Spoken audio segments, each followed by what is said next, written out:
Hey everyone, we are the Gratitude Girls. The Gratitude Girls are in the house. Hi, Lori. How are you? Hi, Catherine.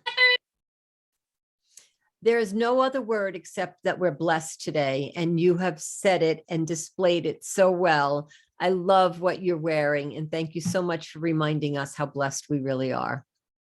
Thank you. I'd like to make an introduction tonight. I'd like to introduce you tonight because I think it's a special day. And on a special day like today, being February 22nd, 2022, I want to just change it up a little bit. I know how you love those impromptu things. I'd like to introduce my Gratitude Girls partner, Lori Delk-Radecki, who is broadcasting to us live tonight from Columbia, Tennessee. Lori is not only one of the pillars of our foundation. Lori is the mountain that holds us together. Lori is the strength that keeps our technology going. And Lori is our co-host and the co-creator of what we're doing here for over 10 years. And I am honored to be Lori's partner. And I wanted to take the opportunity to introduce you instead of myself tonight, Lori. Thank you. I appreciate you. Well, I'm almost done here. There we go. So we're all done with the promotion. So if you're watching us live, comment below the video. Let us know you're here, where you're tuning in from, or if you're watching on the replay. And I'm here with my beautiful guest and partner, best friend for over 10 years now. Yes, Catherine Asaro-Myers. She is up in Canada by the little waterfalls that I love to go visit. Yes, absolutely. We're in Niagara on the Lake. So if you want to know anything about this part of the world, well, we're living here now, but as you know, over the last 10 years, we've lived in about 10 different cities. So keep your eye on the bouncing Gratitude Girls. And it's contagious. Lori and I both like to change homes and locations. So I would like to share with anyone who's watching for the first time, and for anyone who's visiting for the 100th or the 10,000th time, Lori and I are here because we met as a design of fate. We were both lucky enough to have something happen to us, and Lori tells the story so well. And because we met that day, we are here today, 10 days later. So as a reminder of, we really don't know where we're going to meet someone who will impact our life, and we don't know how that's going to look or play out, I invite you to be open, because Lori will tell a story about how we got together and how this story came about and how we continue to impact the world with gratitude. Yes. So yes, 10 years ago. Can you believe it? So Catherine and I are both in a direct sales company called Send Out Cards. And in that company, you can sign up different people and you send out happiness to the world to make a difference. And you can use it in your personal and business life. But the thing is, we both didn't know each other. But our company has an international convention every single year. And each year there's a theme for that year. So back in 2013, the theme was gratitude. And so each year at the international convention, by their peers and customers and distributors in the company voted on by, wasn't sure the word that I was looking for there, but they pick someone that fully embodies this award. And so our CEO got up on stage and he usually announces different attributes about the person, different accolades, different accomplishments that they've achieved in their career or in their life. And then he calls their name. And so Catherine was up on stage. So as Catherine said, I am one of those techie people. I'm in the back, I'm taking pictures, I'm taking video, so I can send her congratulations cards in the mail. And then a few minutes later, he says, well, this year, for the first time ever, we have a tie. And so then he starts telling all the information about the next person. And I kept trying to think, okay, who is it? Who is it? I've been in the company, one of the longest time distributors in the company. And I'm thinking, I know everybody. So who could it be? And he kept giving clues to narrow it down, likes to do the little, give clues and keep you on the edge of your seat. And then finally he said my name. So Catherine and I literally met on stage in front of thousands of people. But it was like one of those, like they say that love at first sight thing. It was kind of like that, but like love at first sight for business partners, for friendship, and we didn't know what else, but we both knew and agreed that nothing in life happens by coincidence. And there was a reason and a purpose for us to meet on that stage at that moment. And lo and behold, Gratitude Girls was born literally in 2 minutes. And then we figured out what we were going to do with it later. We adopted the mission as we were chosen to share gratitude with the world. And we gave birth to that right there on the spot. And here we are 10 years later. And if you think about something that you did, a decision that you made or an action that you took, and you remember that it changed your life, this is one. We're living it every single day and every month. And someone took a video of us meeting, and it's on our website.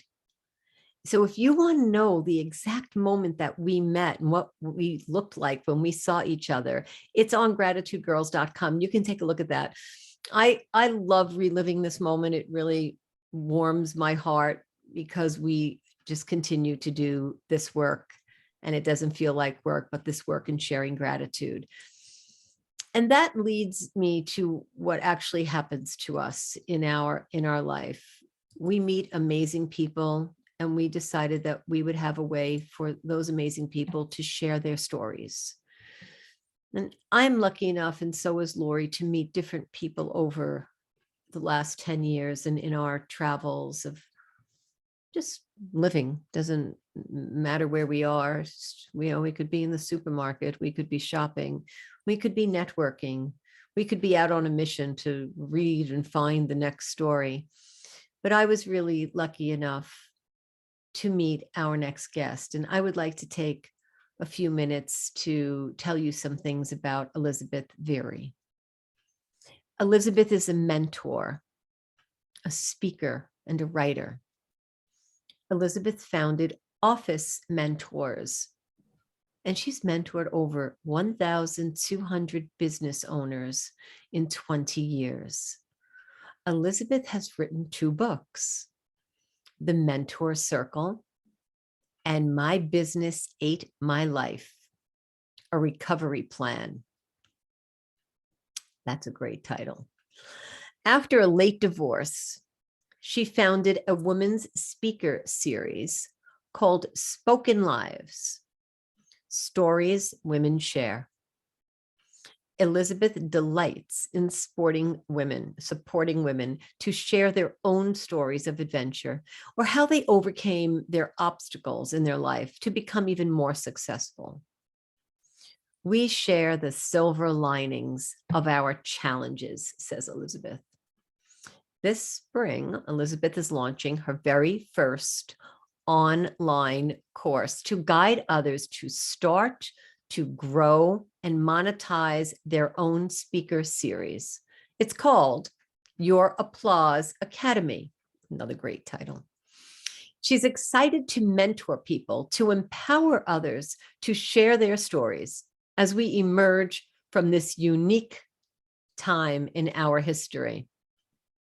Elizabeth has 2 grown children and 2 adorable grandchildren.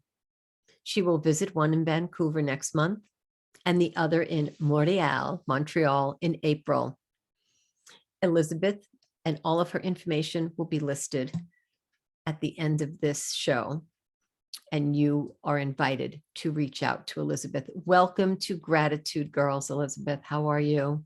Thank you so much. I'm great. I'm really pumped to be here. It's really good to have you here. I see you surrounded by all this green. Am I to assume that you like nature and plants? Yes, it's the only way. I'm in a great big city, so you need lots of plants in your own space. Well, thank you for sharing a piece of your nature and your environment with us. I'm wondering what our audience is thinking about first. Oh my goodness, you've mentored 1,200 people, you've written some books, you have an online course. Let's start with something like a day in the life. Can you tell us a little bit about what was your day like today, February 22nd, 2022? This day will not come again in 176 or 8 years. I can't believe I just got that one vague on it. So not in this lifetime. So what was a day in the life like for you today? Oh gosh. So I jump out of bed. I'm a morning girl. This is late for me. So I jump out of bed and I do a great stretching routine that starts my day. And what did I do after that? I read for a bit and reading a great book right now, and then made a really nice full breakfast.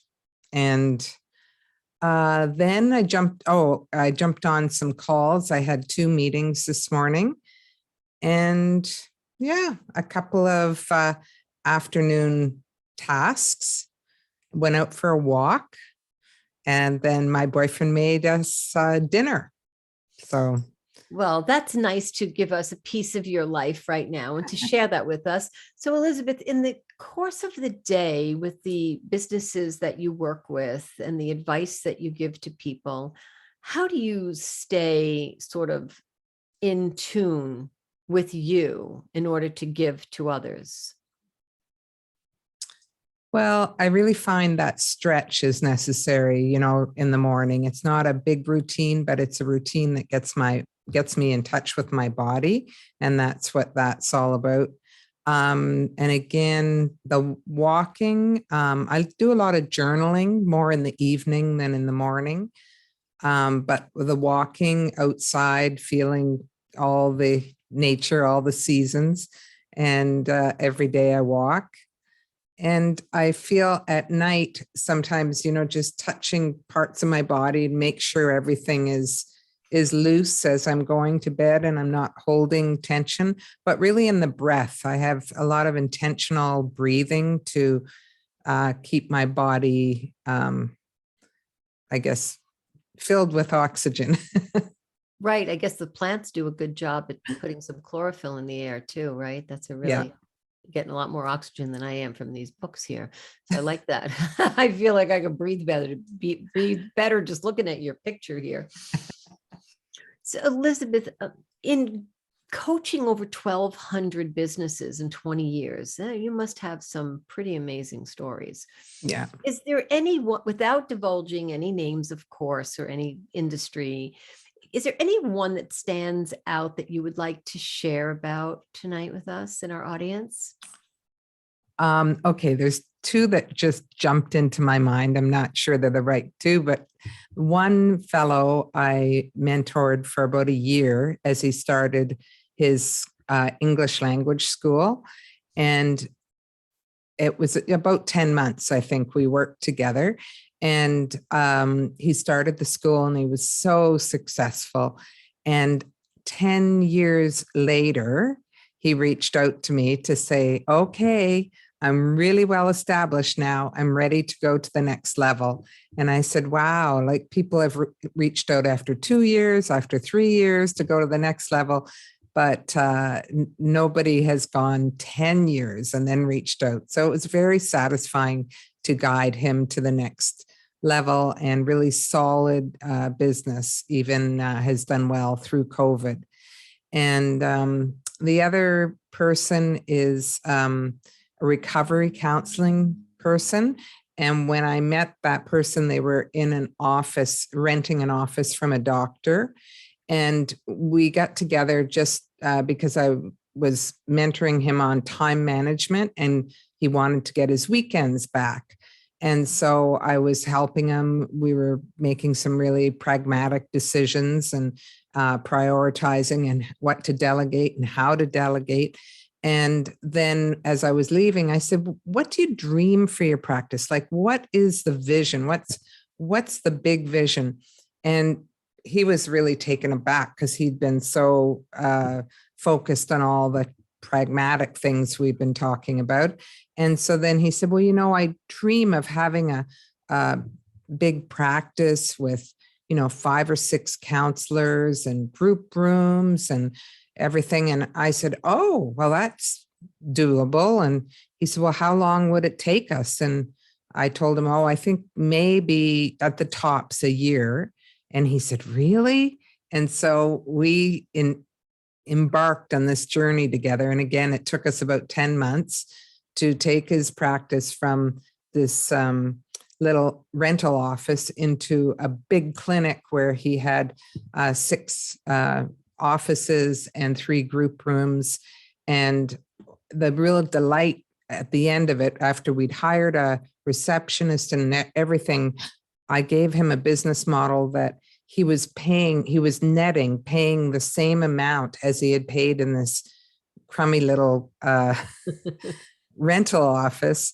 He had the same kind of net expenses, and he was just delighted. And he contacted me about 6 years later for an exit strategy, and he goes to Mexico a fair bit of the year and comes back and does a whole slew of intakes for all the counselors to be busy working. What a nice, 2 very nice stories. You're right, after 10 years. Well, Lori and I both have questions for you tonight, and I'm going to ask Lori if she wants to ask you a question now. I know you have something to ask. Sure, yes. I have 2. So 1, of course, this is the Gratitude Girl show. So if you have, all of us have like all kinds of things that we're thankful and grateful for. But if you have like just one story that you want to share with the world, the same thing, you can give all the details or leave some, personal details out if you want, but something that you're grateful and thankful for that you want to share with everybody. And then my second question is just about your plants. So I know a lot of people, plants are for people, I've heard a lot of times are like tattoos for people. Like they have certain meanings, like they have meanings why they get certain ones. So I wondered if you just wanted to tell us if you have something like that with that, or if you just pick them because, oh, I like this one. Yes, I'll start with the plant one. That's easiest. So my plants aren't like tattoos. I just picked them. This guy has been actually chopped down twice, 3 feet each time. It just keeps going to the ceiling. And I bought it pre-pandemic. They were locking all the stores down, and they put these out for $4, and it was about 3 feet high. And it's grown about 12 feet during the pandemic. This one was a hand-me-down from somebody else who was moving, and this person I moved in with that plant. So I don't even know the name of it, but I really like that plant. It's a succulent, and I moved in with it, teeny weeny, and it's slow but steady grower. But I have quite a few plants, and I just enjoy them. They come to me. I don't pick them, I guess, is really what happens. And the other one, the grateful, I'm just grateful. But this weekend was a holiday weekend in Ontario. It was Family Day. And of course, my family is paramount to me. But one thing that I got excited about, because I started writing a little video or a script for a video that I'm going to make.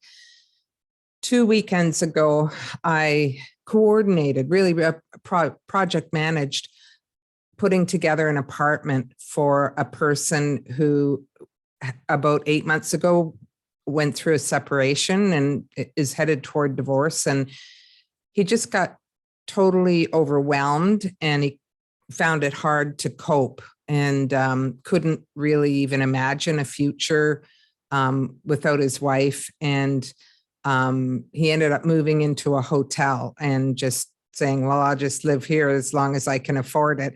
And I thought, well, this isn't very practical. And all of our friends were all worried about him. And I said to him, well, could I put together an apartment for you and you'll move in there and you'll save a lot of money? And, he wasn't even getting out of bed.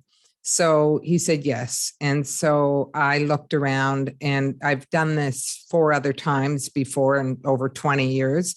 And I looked around and asked people, who do you know who's downsizing, or do you know anyone whose relative died or anything like that? And then I found a woman who was going into a senior's home, and her family had been through the apartment, but they had to get rid of everything in the apartment. So about 90% of what we needed was in that apartment. So I just went in and shopped the apartment.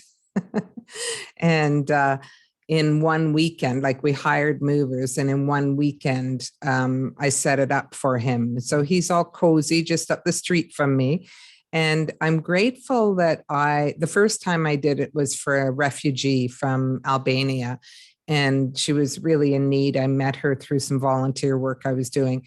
And I found it so easy and so satisfying to do that. And I was so grateful that I could, through my network, find all the things that she needed and pull them together. And the first time was a lot of work, but then over the 5 times I've done it, I've realized this is really easy. It's more like, I don't know, putting together like a project or a birthday party or, any kind of special event. And, but you're really facilitating the process because everybody wants to pitch in. And so everybody gets to feel really good about doing their piece, right? So I'm grateful that I discovered how easy it can be, and that I'm going to kind of, like I said, do this video to let other people know it's doable, because we all know people in our lifetimes that go through hard times and need a boost, or we meet somebody in a odd way that we know they could use a hand up, and it's very doable. That's an amazing thing to be able to just have somebody set that up for you. The fact Yes, that you can do it, but that you just did it for them, right? They just walk in and it's all done. That's turnkey, right? Yeah. That's really amazing. And what an act of service that is, that you have provided four times, not just once, but you're going to perfect it, right? You can do it over and over again. Well, exactly. And I want to teach other people that they can do it too, because we all meet people along the way, right? Right, of course. And this is such a beautiful story. Is there something that you would like to talk about that has maybe a bit of a, oh, I can't believe I got through it moment? Like, I did that and I don't know how I ended up over here, but I did it. I don't want to say a trial and tribulation, but maybe just one of those stories that you would like to share with our audience, and maybe if they're going through it right now, and let them know that there is light on the other side of the tunnel. Sure. Well, I've been through a lot, so I don't want to traumatize anybody. So I'm going to pick a relatively one that people will could relate to. And that was at 55 years old, my husband of 36 years asked for a divorce. And it was quite a surprise. And I had moved from my family home into my marriage. So I'd never lived alone. So I had to learn to live alone as an extrovert, and always having people around and kind of open door policy in our home. I moved to an apartment and had to learn to work and live alone. And when you're self-employed, of course, sometimes there's no real reason to go out. You're working at home and to not have anybody to talk to. And it was the weirdest and strangest experience of my life. I felt like I was in a foggy field, and I saw the beginning of a few paths, but I couldn't actually see where they led. If I go down there, is it safe? As I said, I've never kissed another man since 1974, That's when I met my husband, and I call him my husband now. He was my husband for 36 years. And so that was really a strange experience. And my daughter recently told me every time she talked to me, she ended up, after she hung up, she'd cry because she could see how, she could hear how difficult it was for me to be brave in front of her and keep going, just keep going, knowing that my mom actually went through a divorce in the 40s. If you can imagine what that was like, in a small community really shunned her and that sort of thing. But yeah, it was a real shock to me because I didn't think we'd ever get divorced. So it was a real surprise. And then I started having women over to my home, and I called them nurture nights. I hired a massage therapist for the bedroom, and we'd have a potluck out here and go in for a mini massage. And it was just beautiful. But the last one we had here, there were 20 women in my one bedroom apartment. And I thought, oh, this is too big and too special to stay here. So I rented a restaurant and we went out, and that's when I had to rebrand it, because out in public, you can't have a nurture night, I don't think, without attracting some odd people. So we changed it to Spoken Lives. And that was really a life ring to me, a lifesaver, to bring other women together and talk about grand adventures or going through a challenging time and finding out the life lessons and the silver linings. And I grew through those events. I grew along a long way. I heard stories that I thought I could never live through that. Well, I'm safe and I'm healthy and I'm wise and I'll make it through, Thank goodness. And I'm sure there are people in the audience that are thinking they're living alone for the first time, or they're trying to start a business or becoming an entrepreneur. Perhaps it's the first time that they're doing that. It's possible, right? You can do it if you tell yourself you can.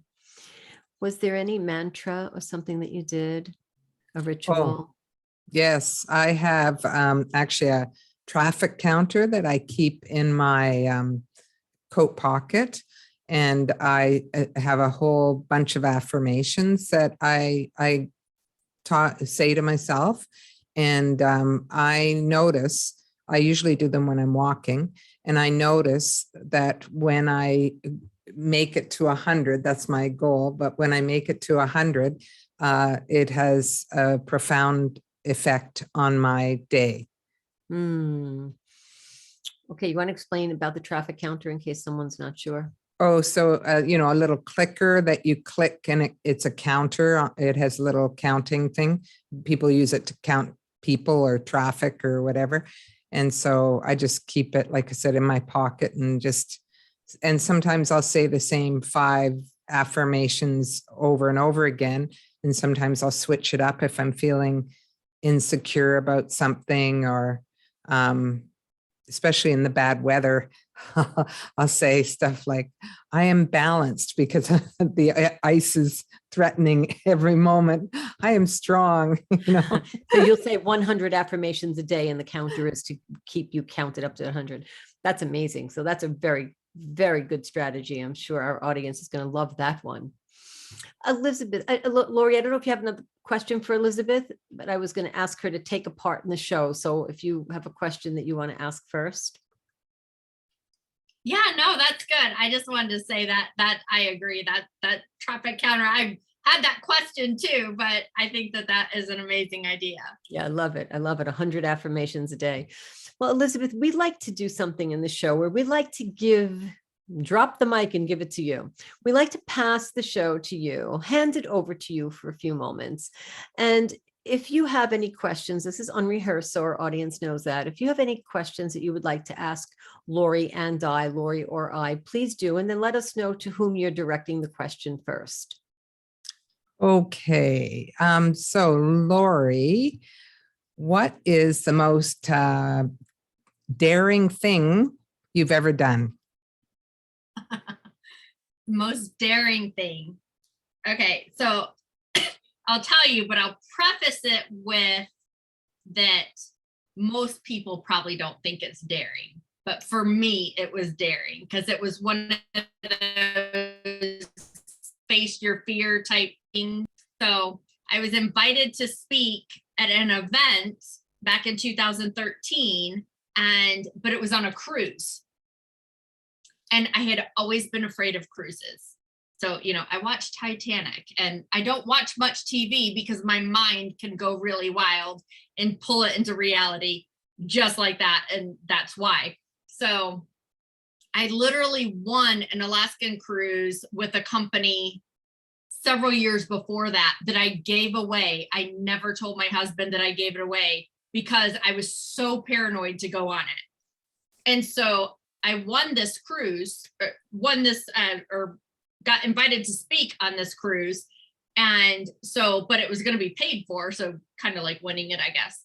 But, and it was right after my kid's dad had passed away. And so my youngest son was 12 and a half years old. And I was like, if I go on this cruise, will you go with me and make sure that I get to shore if something happens? But I was so afraid. I told them yes, like Jim Rohn says, say yes and figure it out later. So I did say yes, but I was literally having heart palpitations about going on this cruise. So to me, it was daring, even though a lot of people would probably not say it's daring. But since then, I've been on like 10 other cruises. So I ended up loving them. And, so it was a good thing to face my fears. But yeah, so that was the first thing that popped in my head when you said that. That's awesome, Lori, that you felt the fear and you did it anyway with your 12-year-old son protecting you. That's wonderful. Thank you for sharing that. And Ra, I wanted to ask you, what's your favorite city in the world? New York City. Okay. Why is it New York your favorite? I was born in Brooklyn. So that's home.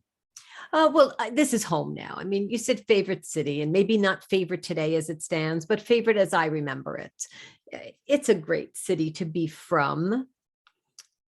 I lived in Montreal for 26 years. We lived in Toronto, and they're all beautiful cities. But I think of the Big Apple, I think of New York. And I was having this conversation yesterday. When I sort of get a little tired, or I'm speaking to some of my family or relatives, that New York accent comes out. It sort of slips out. Like I might say coffee, or I might say mirror. I just might say one of those words. Now, I'm not typically with that New York accent. Maybe I'm more conscious of how I speak, or I just always was. But that's a great city to have been. I was 28 when I left. It was beautiful. I did some amazing things, even as a non-resident. I went back when I lived in Montreal, and I visited New York like a tourist every month and stayed in a different hotel with my husband and experienced different parts of New York. And it was wonderful. We stayed in hotels and we went to Broadway shows, and we just did things like tourists would do because we no longer live there. So it is one of my favorite cities. Oh, that's great. Yeah, Good. Thank you for asking. And we never know what type of questions are going to be asked of us. And it really keeps us on our toes, right? Because those questions come at us like, what are my Torontonian friends going to say when I say New York's my favorite city? Well, I just was thinking about going to see Broadway shows and seeing Phantom of the Opera and seeing Les Mis in the same weekend. And that just popped into my head. So thank you so much for asking. I really appreciate that. Elizabeth, is there something that you would like to say to perhaps someone who's new into entrepreneurship? You've mentored so many people. Is there a piece of advice that you'd like to, when, I'll say someone new as opposed to someone, not someone old, but someone experienced, so someone who's listening tonight and they're saying, I'm not sure how I'm going to do that, or it really seems like it's too much. And we've heard your story that you've been through a lot, and what you did and your 100 affirmations a day, and you use a traffic counter, and you take care of yourself and your body, and you use your mind to expand and be creative, and you get in touch with how you feel, and you conquered something that you never thought you would, because it came at you after 36 years of marriage, did you say, as a surprise. And yet here you are today, thriving and teaching women and giving them a place to share their story. Is there a piece of advice that you'd like to give to someone new who's embarking on entrepreneurship and faced with many different bridges ahead of them? Yes, I love speaking to, especially, are there men and women that listen, or primarily women? Men and women, anyone. Okay. Yeah. Yeah, I often say, what would you do for free? That's usually the thing that will, follow that passion. And that's the thing that you can make the most money doing. But you need to deal with your emotional relationship with money. And as a business owner, you need to know what to charge, then, how to collect, invoice and collect. And people sometimes put that at the back burner. But I think bringing a group together of business owners, ask anybody who do you know who's in business? When I first went in business for myself, I didn't know anybody who was in business. But as I met people at parties, I'd say, would you be my mentor? I'm trying to get 100 mentors. And they'd say, oh, okay. And because I said 100 mentors, they knew there wouldn't be a big responsibility on them. And so then I grew this group of people who were resources. And when I decided to publish my first book, I remembered, that 100 list. And I looked through who had published books, because I wanted to decide if I would go the publishing route or the self-publishing route. And so then I just called and said, could you give me 15 minutes of your time? Ask them a few questions. I got so much, just high level information in those 10, 15-minute phone conversations than I could ever get from reading, 10 books, say, that were outdated information, or, looking for other people. Anyway, it was a great way to have these 100 people that had already given me permission to reach out. Elizabeth, I feel like 100 is a special number with you. Maybe. That's such a great piece of advice. And I know that I would like to watch the show again and take notes, because you said so many things that I want to make sure that I remember and implement that I'm not doing right now. I love that counter of 100 affirmations. I can easily probably send 100 cards, but 100 affirmations is something I have to stop and think about. Lori, what do you think? Do you think we should talk to our audience about what if they want to do what Elizabeth is doing? And Elizabeth, thank you so much for being here. We really appreciate your stories and your times and the things that you do for the women in your community, and for being here and being our friend tonight.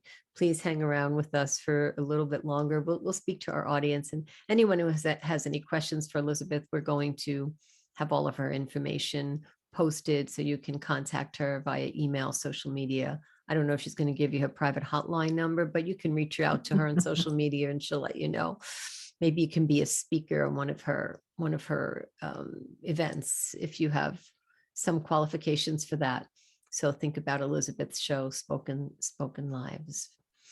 Lori, what do we do? How do we get someone? This is so exciting. How does someone get on the Gratitude Girls, and when can they get on? Well, how you can get on is the easy part. So go to facebook.com/gratitude girls. Send us a message there. Send us your gratitude story. Tell us why you want to be on our show. and leave your contact information. And right now we're booking for the middle of 2023. So you will have to wait a while, but get in now if you want to be on our show. I think it's amazing. Who knew 10 years ago? And we've always booked in advance. We've always had a very advanced schedule, but this is just so amazing. I have a note here of someone that I invited because they sent a story and I thought they would be great for our show. And I think we're talking about like 16 months from now. I'm thinking, it's amazing. Like we're making a reservation 16 months from now. And some people plan a vacation a year in advance. So it's sort of like planning something for next year. And then we have to say, send us your headshot later because you may look different a year from now. So it's really fun that we have this waiting list, so to speak, with so many people that want to be on our show. I don't know that means that we should have 2 shows. I'm just saying that we have so many people that want to speak. Maybe once in a while we can put another show in and then they won't have to wait so long. I'm not making a decision. I'm just saying. One of the other fun things that people can do, if you would like to catch us, we do something on Monday nights. Want to chat about that a little bit? Yes, every Monday night we do free coaching and training. So Catherine and I also have a private coaching and training group that we've ran for a long time. And so you can join that group. You can get some personal one-on-one or 2-on-1 coaching by going to gratitudegirls.com/coaching. You can find out that information there. But every single Monday night, Catherine and I both have been self-employed for lots and lots of years. We'll just tell you that much. We both have lots of experience. And we've coached other entrepreneurs to get to 6, 7, 8-figure incomes. And so if you want to be in on that and know a little bit about it, we give like real coaching tips every Monday night. And it's the same thing, just like this show. It's not rehearsed. It's raw. It's real. You get to talk to us. And we have a private dining room you can join afterwards. You could ask us about that as well. So Monday nights at 8:30, and you will be able to find us and find that group and just hop on with us and let us know what you think. If anyone has any questions for Elizabeth or for Lori and I tonight, feel free to post them below. If you're watching us on YouTube or Facebook, wherever you're catching us tonight, just put that message below. And if anyone knows what plant is behind Elizabeth's left shoulder up above, I think, Elizabeth, you said it's up. This one? No, I think you said it was the other one, the succulent, that you didn't know which one it was called. Oh, yes. I don't know. That one. If anyone knows what that plant is called, maybe you can't see it, but just send a message in the chat and see if we can get Elizabeth to know what kind of plant that is. So thank you so much for being here. It's always a pleasure, and it's so much fun to meet and get to know you more, Elizabeth. I enjoy hanging out with you. I guess we're going to see each other in one of our networking groups, right? For sure. Yeah. Thank you so much for having me. You're welcome. Thank you. And thank you to our audience and to you, Lori. Ciao. Good night, everyone.